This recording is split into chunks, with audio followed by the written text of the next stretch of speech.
Well, thanks, Mick. And now it's WCBS 880 weather, 42 degrees in Central Park, clear skies, light winds. And now this evening's top story. Near tragedy at the JFK airport as two airliners nearly collide but are saved seconds before disaster. We go live to Jim McCaffrey in Queens. Jim, tell us what's happening. Well, Dave, it all began when a Polaris 880 Air Boeing A737 nearly collided with a Bricktown Republic CRG Q145. The Polaris jet was lining up for the wrong taxiway 31 right, and the Bricktown jet was lining up for taxiway 31.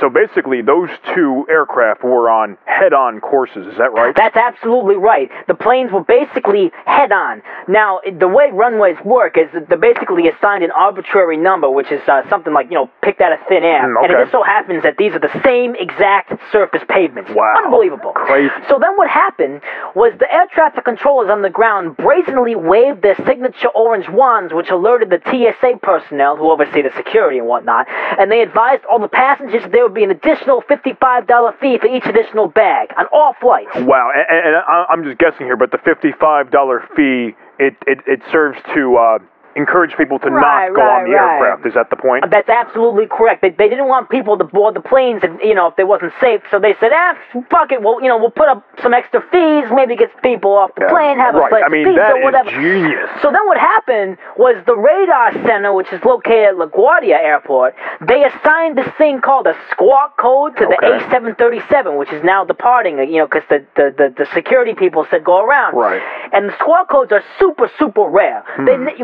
Last time I heard of a plane getting a squawk code was a very long time ago. So these squawk codes are only assigned during emergencies. Is that true? Oh, absolutely. There's no reason why people get assigned squawk codes. It's very rare. Okay. And the LaGuardia Radar Center, in their event, they decided to issue it. And wow, that's very, very rare. But luckily, the pilots aboard the A737 also increased their engine mixture, which increased the angle of attack of the props, allowing it to fly faster and further away from the situation at hand. Wow, that is incredible. It's a good thing that Air Boeing had a mixture control. Very, very true. Absolutely. And then they use something called an ARC DME, which is, again, very, very rare. It's very high-tech, by the way. Interesting. It uses GPS signals to help the planes basically fly at higher altitudes, which allows them to burn less fuel, which during a high mixture event could be a problem. Right. So that, again, all worked out. I'm so glad this worked out. So how did they come in for a landing and reopen the airport? Well, the security personnel in the TSA tower, they were looking out and said, I think the airport's safe. And then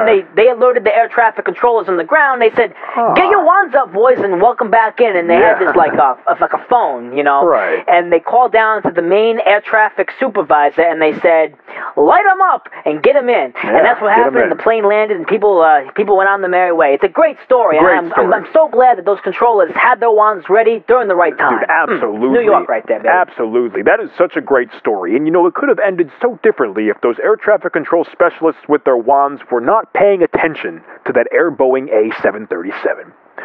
Well, thanks so much, Jim. Up next, how one man's search for his long-lost car led him to discover he in fact had something different, a foot fetish. Details after this. Don't go anywhere. When it comes to retirement, you have a lot of options. Monthly income, bank investments, dreams, lifetimes, what if, retirement plans, CDs, money risk, reality, mutual funds.